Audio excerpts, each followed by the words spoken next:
Ke Demokrat ada apa kira-kira ke Demokrat? Saya ingin selalu berada di zona-zona yang menantang. Sepertinya Pak Dewo ini mau maju ke Sefokus-fokusnya, selurus-lurusnya, sejujur-jujurnya. ya, tolong didengarkan ini bapak-bapak yang menjabat sekarang di BUMN, bank-bank, swasta maupun pemerintah. Selamat datang di Jarak Podcast. Hari ini saya bersama saudara Dewa Sukrawan dari Bali Utara. Rupanya beliau tak sengaja kita ketemu di sini. Bincang-bincang ini saya ingin tahu sepertinya Pak Dewa ke Partai Demokrat, ya, dari Partai PDIP sebelumnya, sekarang ke Demokrat. Mungkin tentu pemirsa ingin tahu kenapa ke Demokrat, ya. Saya bersama teman-teman awak media, baik dari Berita Terkini, Liputan 6 sama Jarak Pos, ingin rasanya menanyakan Pak Dewo. Om Swastiastu Pak Dewo. Swastiastu. Nah, Pak Dewo gimana nih? Kok ke Demokrat ada apa kira-kira ke Demokrat? Ya. Ada apa? Ya, jadi saya akan ulas sedikit tentang kenapa saya berlabuh jatuh hati dengan Partai Demokrat. Padahal saya di partai seberang kemarin, ya, baik, ya. Jabatannya juga tidak kecil. Saya seorang bendahara Partai itu di sana. kan hanya kendaraan saja. Iya. Kalau rakyat mempercayai Pak Dewo jadi wakil rakyat atau jadi bupati atau gubernur kan tidak masalah. Kan? Ya, tidak ada masalah. Ya, itu kan tergantung Pak Dewo. Ya. Silakan Pak Dewo. Jadi begini, saya melihat Demokrat ini yang pertama partainya demokratis. Ya. Yang kedua ada ciri santun di sana. Baik, ya. Cocok dengan jiwa saya, termasuk juga sebagian besar masyarakat Bali. Yang ketiga, pemimpinnya orangnya relatif masih muda. Itu artinya bahwa ketika dipimpin partai besar sebesar Demokrat dipimpin oleh orang muda, ini kualitasnya sudah luar biasa. Dan yang namanya tunas muda ini, dia pasti akan membesar. Beda dengan pemimpin-pemimpin yang sudah berumur. Mereka pasti akan menua dan menghilang. Nah, saya berpikir di salah satu hal itu. Yang kedua, semua partai mempunyai waktu. Semua partai ada jaraknya, ada jangkanya, dan ada klimaks.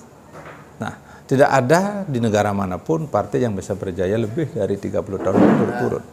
Apalagi di Indonesia.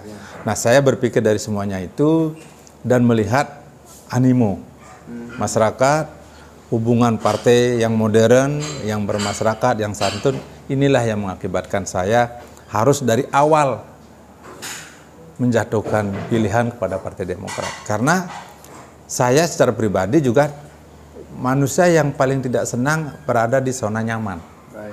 Saya ingin selalu berada di zona-zona yang menantang agar ada sebuah catatan hidup sejarah sebagai orang, sebagai manusia, yang nanti menjadi sejarah bagi generasi. Baik, begini, kan ini Bali ini tidak gampang ya, karena sudah hampir sekian kali Pak Dewo bertarung untuk merebutkan kursi yang panas itu, karena Bali sudah paradigmanya ada yang pragmatis dan lain-lainnya. Tentu Pak Dewo sudah mempersiapkan hal-hal seperti itu. Ya, misi dan visi pasti Pak Dewo sudah punya. Ada nggak misi dan visi untuk membangun Bali ke depan yang mana nanti dipercaya rakyat untuk jadi wakil rakyat atau eksekutif? Ya. Coba dijelaskan. Saya mempunyai impian bahwasanya walaupun Bali ini sudah dibangun berulang kali oleh beberapa tokoh yang kita cintai, beberapa gubernur sudah membangun, baik orang Bali langsung maupun ada yang non Bali yang sudah pernah membangun Bali. Tetapi saya punya konsep untuk ke depan bahwa Bali ini sudah dibagi oleh para pendahulu kita, leluhur kita menjadi 9 kabupaten kota yang latar belakangnya mereka itu berbeda-beda. Tetapi tetap menjadi satu kesatuan. Nah, salah satu contoh Tabanan itu sumpama. Tabanan ini kan daerah yang subur di bidang pertanian, khususnya di lumbung padi. Jadi kalau kita ngomong padi, itu Tabanan dari sisi kualitas, jumlah, tidak bisa dikalahkan oleh Kabupaten Daik. Nah, maka daripada itu, jadi konsep ini, kalau saya menjadi pemimpin Bali, saya akan kuatkan kembali dari sisi dana, dari sisi teknologi kepada pertanian tersebut yang tidak dimiliki oleh daerah-daerah lain. Atau mungkin kita ngomong masalah Gianyar. Gianyar itu adalah lumbungnya seni. Jadi seni apapun di sana mengalahkan seni-seni yang ada di daerah lain. Maka daripada itu ini harus dibangkitkan. Prioritaskan seni itu menjadi salah satu komoditi. Nah, yang ketiga, Bali ini kalau menurut saya itu sudah bangkit ya. Makanya saya katakan Bali Metangi. Bali Metangi itu Bali bangkit yang harus berjuang dan membangun. Bukan lagi Bali yang ke belakang. Karena bangsa kita menginginkan dari begitu merdeka, kategori bangsa Indonesia adalah bangsa yang baru, bangsa miskin, setelah itu bangsa yang baru berkembang, dan sekarang ingin bangsa kita kan bangsa yang maju. Nah kalau maju kan semua teknologi apapun harus kita terima, bukan berarti kita menyampingkan hal-hal yang tradisional. Nah jangan sampai kita berpikiran semuanya harus tradisional. Ini yang mungkin menurut saya tidak mesti harus terjadi. Ya karena digitalisasi ya Pak Dewa. Ya. Karena ini kan mesti harus disambut lah. Ya Pak Dewa sudah paham teknologinya nanti. Ya face to face sudah dihindari karena pemerintahan ini yang bagus ya Pak Dewa dukung, yang jelek Pak Dewa. Ya pasti ya. Seperti itu. Itu yang saya dengar tadi. Nah, masalahnya begini Pak Dewa, Bali ini kan sudah hidrogen penduduknya. Langkah apa yang Pak Dewa lakukan untuk mendapat kepercayaan dari mereka? Kalau masyarakat Muslim bagaimana, masyarakat Nasrani bagaimana, Hindu bagaimana, dan lain-lainnya. Punya nggak Pak Dewa strategi jitu untuk dipercayai menjadi wakil rakyat atau gubernur atau bupati lainnya nanti? Kira-kira apa ya strateginya Pak Dewa? Sepertinya Pak Dewa ini mau maju ke provinsi. Saya tidak tahu lah. Dengar-dengar dari teman-teman wartawan, ini Pak Dewa ini kayaknya mau maju nih. Karena kemarin saya wawancara salah satu tokoh, siapapun calon gubernurnya dari Bali Utara itu akan diperhitungkan secara masif di Bali. Apakah Pak Dewa mau menjadi calon gubernur? Coba dijelaskan ke publik sedikit. Ya. Saya konsep dulu. Ya, konsep. Ya, konsep dulu. Tapi dari punya cita-cita kan? Kalau yang namanya cita-cita wajib dimiliki oleh semua anak bangsa. Baik. Nah, kalau kita melihat Bali merupakan salah satu tempat untuk bertemunya masyarakat dari beberapa jenis kalangan. Kita bagaimana wadah ini biar bisa menampung dan nyaman mereka di sana. Ibarat gelas atau ibarat mangkok, siapapun yang datang ke tempat ini harus nyaman. Caranya bagaimana? Tempat ini harus dikuatkan. Tidak boleh ada petak-petak yang mendominasi dengan kepentingan sendiri. Oh, berarti Pak Dewa bisa menggabungkan, mengguyupkan antara A, B, C, D, ya pluralisme. Oh ya pasti, saya pasti bisa melakukan itu. Fanatik harus minum. Oh tidak mesti, tidak mesti, karena begini. Gimana Pak Dewa bisa nggak itu? Begini, kalau dia datang perbedaan agama, kita rawat agamanya. Kalau dia datang sesama budaya, kita rawat budayanya. Dan ini sudah ada contoh. Contoh yang sudah diberikan oleh leluhur kita. Dulu orang Hindu yang ada di Bali bisa mengadopsi tradisi budaya orang Cina. Seperti uang kepeng itu. Kan itu tradisi Cina. Barongsai menjadi barong yang kita pertunjukkan. Terus ada juga lelontek yang kita bawa setiap upacara. Itu semuanya mengadopsi dari budaya lain. Nah, secara tidak langsung semuanya itu pasti sepanjang budaya, tradisi, agama yang enak, baik dinikmati oleh orang Bali, pasti diterima. Ya, nah, pemirsa, ternyata Pak Dewa ini pluralisme. Ya, ada pertanyaan lagi satu Pak Dewa.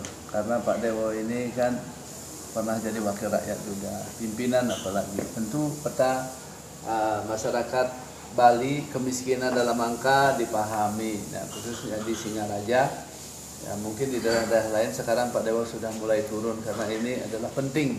Ya. Karena tidak sama kepentingan masyarakat Singaraja dengan kepentingan masyarakat Klungkung umpamanya, Gianyar. Ya kira-kira ada nggak cita-cita bikin program ikon yang besar untuk Pulau Bali bila mana Pak Dewa dipercaya rakyat nanti? Ada nggak? Saya ingin ada sesuatu yang bisa diterima oleh masyarakat berkesinambungan. Yang pertama, konsep saya akan menggerakkan di sumber daya. Karena sumber daya ini akan melekat. dan hakiki dia dibanding dengan kita membangun sebuah tempat yang mungkin hari ini kita buat gedung yang begitu megah, mewah, 20 tahun yang akan datang sudah kalah nak gambar. Tetapi kalau kita mendidik sumber daya, IQ, ilmu masyarakat itu kita berikan, kita biayai mereka sampai ke perguruan tinggi, ini akan hakiki. Karena mereka akan selalu melahirkan dan melahirkan. Saya ingin Bali ini tidak dari konsep benda mati. Saya akan konsep dari benda hidup. Nah, caranya bagaimana? Saya akan fokus dengan APBD yang ada, sefokus-fokusnya, selurus-lurusnya, sejujur-jujurnya, semaksimalnya, satu di bidang pendidikan. Kita ingin kebutuhan-kebutuhan primer yang dimiliki oleh masyarakat itu bisa diringankan, diambil oleh pemerintah dan pemerintah yang bertanggung jawab. Karena saya ingin SDM yang baik, dari SDM yang baik inilah yang akan mampu menjadi pundi-pundi kekuatan Pulau Bali. Bukannya sudah menjadi program nasional itu, sekian persen mesti harus dianggarkan APBD ke pendidikan. Ini Pak Dewa jangan tumpang tindih di programnya itu. Gimana menurut Pak Dewa begini, mengatasi itu? Karena ini sudah prioritas. Angka memang 20%. 20% dari APBD Provinsi Bali itu wajib untuk pendidikan. Tetapi apakah benar 20% itu real untuk fisik dan non-fisik di pendidikan? Kadang-kadang pemerintah daerah itu memasang angka 20% itu bahkan mungkin lebih dan mengadopsi, memasukkan gaji guru honorer yang ada di sana sehingga kelihatan besar. Belanja pegawai dimasukkan. Iya, belanja pegawai di sana dimasukkan sehingga kelihatan hampir 30-40%, padahal yang dinikmati langsung oleh dunia pendidikan itu tidak lebih dari 5%. Nah, ini terbukti banyak masyarakat kita yang putus sekolah, cari sekolah sulit. Swasta dikatakan tidak bayar-bayar, wajib belajar, ada yang membilang 9 tahun, ada yang bilang 12 tahun. Semuanya serba tidak jelas. Oke, begini Pak Dewa, pernah Pak Dewa dengar program Pak Gubernur di era baru, karena di Pelindo ada A, B, C, D akan meriah nanti di sana. Ada PKB, ada Segi 3 Mas, ya, ini brilian sekali. Ada nanti di Bali Utara, Bali Barat, demikian juga Bali Timur. Besakeh sudah ditata sangat rapi. Nah, tentu ini akan menjadi homework bagi Pak Dewo bila mana nanti dipercaya oleh masyarakat Bali. Apakah Pak Dewo melanjutkan program itu, apa membiarkan atau merubah, gimana menurut Pak Dewo? Kalau Pak Dewo ditunjuk dan saya melihat ada beberapa hal yang harus kita rubah. Pertama, PKB. PKB itu mengambil lokasi yang rawan bencana. Tempatnya di tempat bekas, tempat mencari galian C, dan itu adalah alur dari letusan gunung berapi, Gunung Agung. Ini sangat rentan. Itu yang pertama. Yang kedua, anggaran. Anggaran yang membiayai di sana cukup besar. Dari mana uangnya? Terus bagaimana nanti untuk pengembalian? Terus kapan ini selesai dan bagaimana proses penyelesaian? Dari mana investor-investor yang akan datang? Ini agak rumit. Nah, menurut saya kalau kita membuat pusat kesenian, karena kesenian yang di Bali ini tidak berpusat di salah satu tempat, mestinya dibangun di semua tempat. Oh, berarti Pak Dewa menginginkan keadilan, pemerataan keadilan di semua. DTW di seluruh Bali. Iya. Begini Pak Dewa, itu kan daerah yang sebelumnya tidak berguna, nah, sekarang menjadi berguna. Ya, kalau umpamanya ada sport center di sana menjadi ikon internasional, kunjungan kelas internasional mau melihat budaya Bali ada di PKB itu. Ini kan penjelasan pemerintah terkait dengan rencananya mereka era baru. Nah, ini tentu Pak Dewa mesti harus bila mengkritik itu harus yang logis dan akademik. Oke, terima kasih Pak Dewa mesti menyampaikan itu sudah dengan pendapatnya untuk equal pembangunan DTW di Bali. Nah, ini sudah berjalan Pak Dewa. Nah, tentu ini akan tidak bisa direm, tidak bisa direm karena atas nama pemerintah baik pusat, sumber dananya dari PEN ya. Lagi satu Pak Dewa. Ini kan ada beberapa strategi. Dinas pariwisata seharusnya seperti apa dalam menghadapi suasana pra-Covid dan Covid ini. Ekonomi masyarakat menangis. Masyarakat Bali menangis karena situasional dan mereka berjuang dengan diri sendiri. yang baik A, B, C, D-nya. Tentu ada program pemerintah kesehatan sudah membantunya, tapi belum cukup. Jujur saja karena bukan menjadi mata pencaharian yang signifikan kecuali pariwisata. Karena Bali adalah pulau yang mengandalkan pendapatan dari turis ya, pariwisata. Apa pendapat Pak Dewo? Sekarang banyak yang menangis. Nah, pemerintah agak berat juga karena mesti harus bukan Bali aja yang harus diperhatikan. Ada Sumatera, ada Sulawesi dan lain-lain. Apa pendapat Dewo? Dengan sistem apa, strategi apa supaya masyarakat Bali itu bisa hidup tanpa pariwisata? Apa idenya? Jadi gini, ada penyelesaian jangka pendek, menengah dan panjang. Baik. Kita sadar hidup kita di Bali ini hampir 95% dari pariwisata. Sangat bergantungan. Nah, kesadaran inilah yang membuka mata kita celah apa yang harus kita ambil. Saya punya resep. Dalam kondisi mendesak, hampir 75% warga masyarakat Bali ini mereka aset-asetnya, bisnisnya sudah mereka gadaikan kepada bank. Relaksasi sudah tertutup. Dan mereka walaupun dibuka sekarang pariwisata, mereka belum mampu untuk membayar cicilan per bulannya. Ini akan menjerit dan sehingga mereka rame-rame akan menjual kepada orang lain. Nah, saya punya konsep untuk jangka pendek, negara hadir, pemerintah daerah hadir. Caranya gimana? Pemerintah mempunyai tanggung jawab penuh kepada rakyatnya, ngomong kepada bank-bank. Berarti lakukan relaksasi sampai tahun 2004, 2005 dan jaminannya adalah pemerintah. Saya sebagai pemerintah ini loh jaminannya, gedung-gedung ini semuanya menjadi jaminan. Stop dulu Pak Dewo. Ini pendapat Pak Dewo terkait dengan debitor-debitor yang tidak mampu ya berusaha di Bali, sehingga apa yang disampaikan Pak Dewo adalah mungkin menyentuh hati debitor-debitor yang bergerak di bidang pariwisata. Pemirsa, pemerintah diharapkan memperpanjang relaksasi. Ya, tolong didengarkan ini bapak-bapak yang menjabat sekarang di BUMN, bank-bank, swasta maupun pemerintah. Ini aspirasi masyarakat. Pak Dewa, ini sangat penting sekali untuk didengar oleh masyarakat Bali karena ini kunci dari ekonomi kita. Pariwisata mati, baru mulai, terus macet. Nah, kalau macet sampai 9 bulan ke depan, orang bukan lari ke Bali lagi, lari ke Thailand, lari ke Hawaii. Nah, apa jalan keluar? Pendapat apa? Tadi saya wawancara beberapa pejabat terkait dengan kemacetan, sudah ada dikasih solusi, tapi kan tidak bisa segampang itu. Apa solusi Pak Dewa untuk menangani macet di Kuta, Ubud dan lain-lainnya itu? Apa solusinya? Yang pertama, kalau kita melebarkan infrastruktur mungkin agak berat. Agak berat ya. Kenapa agak berat? Karena kita harus berhadapan dengan warga masyarakat dengan jumlah dan harga tanah yang begitu mahal. Untuk mengatasi kemacetan ini, kita harus merubah transportasi. Jangan sampai bus-bus yang besar-besar itu bisa warawiri masuk ke kandang-kandang yang sempit-sempit. Itu yang pertama. Yang kedua, pemerintah juga harus melihat bus-bus yang dikeluarkan oleh negara, oleh pemerintah Provinsi Bali yang warawiri itu nggak ada penumpangnya. Ini juga menjadi salah satu kemacetan, pemborosan, kemacetan itu juga salah satu. Nah, kenapa kita tidak melihat ada jalur-jalur yang wajib hanya pejalan kaki, wajib hanya roda 2, wajib roda 4 yang kecil? Kenapa kita tidak lakukan seperti itu? Nah, walaupun kita sekarang dalam proses ada niatan negara untuk membuat jalan tol, tapi itu tidak akan menyelesaikan solusi. Tidak akan menyelesaikan. Oh, berarti Pak Dewa linear pendapatnya sama kabel lain wilayah 8 ya. Tadi pagi saya wawancara, ternyata memang dinasehati seperti itu. Tentunya kembali ke kearifan lokal, mampu nggak ini untuk mengatasi pembebasan tanah ya. Oke, Pak Dewo, yang terakhir Pak Dewo.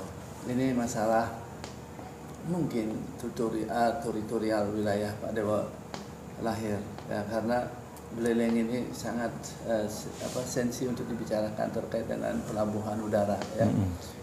Pelabuhan lapangan udara baik katanya di Kubu Tamahan, katanya ya, tentu ini mesti rakyat bertanya-tanya. Nah, menurut Pak Dewo apakah cocoknya di darat atau di laut atau di Kubu Tamahan atau di Sumber Kimo ini kan mesti harus ada pendapat karena Pak Dewa tokoh, tentu ini akan menjadi ya pertimbangan bagi pemerintah. Siapa tahu bermanfaat ini. Menurut Pak Dewa di darat apa di laut? Dan di mana? Sebelum saya memutuskan di mana tempatnya, saya akan bertanya juga pada diri saya, layak tidak di Pulau Bali ini ada 2 bandara. Terus kalau memang layak ada 2 dengan kajian 100 tahun yang akan datang, saya setuju. Terus kalau memang Buleleng menjadi daerah tempat untuk dibangunnya bandara, terus di mana tempatnya? Tentu tidak hanya kita bisa menyodorkan tempat atau tanah, tetapi harus ada kajian yang layak. Untuk itu kajian teknisnya bagaimana. Nah, di luar kajian teknis, semestinya pemerintah sudah harus bisa mendorong. Kalau memang teknisnya ada di timur, dan di timurnya di mana, pemerintah tidak lagi harus bercincong-cincong tentang komisi, tentang berapa saya dapat, tetapi harus sudah memberikan rekomendasi. Karena Penlok itu tidak harus dikeluarkan oleh pemerintah pusat. Pemerintah pusat lewat Kementerian Perhubungan hanya memberikan rekomendasi, dan gubernurlah yang harus mengeluarkan Penlok. Sederhana, lihat FS-nya yang mana yang lebih layak, dipertanggungjawabkan kelayakannya, ya sudah selesai. Ya karena ada perdebatan begini Pak. Kalau Ngurah Rai sudah tidak mungkin itu Boeing 400 sudah tidak bisa karena runway-nya single Pak Dewa. Tentu ini untuk kebutuhan bersama, banyak orang berpendapat itu tidak layak lagi. Kemacetan akan membludak dan itu akan menjadi mimpi buruk pariwisata baik mancanegara maupun domestik.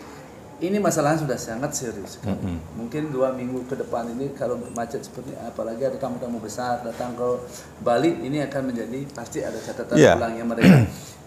Masalahnya sekarang Kubu Tambahan atau Sumber Kimo. Coba. Kalau saya disuruh memilih antara Kubu Tambahan dengan Sumber Kimo, saya hari ini katakan di Kubu Tambahan. Darat apa laut? Pertengahan, pantai. Pantai. Jadi antara darat dan laut. Antara darat dan laut. Artinya begini, mungkin runway-nya boleh di laut, kotanya mungkin kantor-kantornya boleh di darat, sehingga dua-duanya menjalan. Ya karena begini Pak Dewa, kalau dibilang ada pembebasan bermasalah, negara itu sudah ada undang-undangnya, sama dengan pembebasan tol. Ya masyarakat itu bumi, air dan kekayaan alam bila mana ada kepentingan yang lebih layak untuk masyarakat banyak, ya akan pengadilan yang menentukan. Dan itu adalah akan diserahkan ke pengadilan. Umpamanya tidak mau jual, ya itu ini negara, bukan keluarga. Negara akan mengambil keputusan sesuai dengan perintah undang-undang. Semuanya udah ada payung hukumnya Pak Dewa. Nah ini kenapa lambat? Pak Dewa paham nggak? Tadi kan saya sudah mengatakan kelambatan ini saya mempunyai asumsi. Tidakkah ada hitung-hitungan di balik secara teknis, kajian teknisnya? Saya nggak tahu apakah itu ada hitung-hitungan apa, saya nggak ngerti. Yang tadinya sudah Perda mengatakan di timur, di Kubu Tambahan, tiba-tiba ada ide lagi ke barat. Di timur yang belum selesai antara laut dan di darat, sudah tiba-tiba ada hal-hal lain. Kalau saya, itu kita harus putuskan. Karena sudah aturan main, mengatakan di Kubu Tambahan, jadi Kubu Tambahan. Baik, pemirsa, Pak Gubernur mesti harus tegas, kata Pak Dewo. Sehingga Pak Gubernur segera diharapkan mengeluarkan Penlok. Pemirsa, demikianlah wawancara kami sama Bapak Dewa Sukrawan. Sampai jumpa di lain kesempatan di Jarak Pos berikutnya. Terima kasih. Om Santi Santi Santi Om.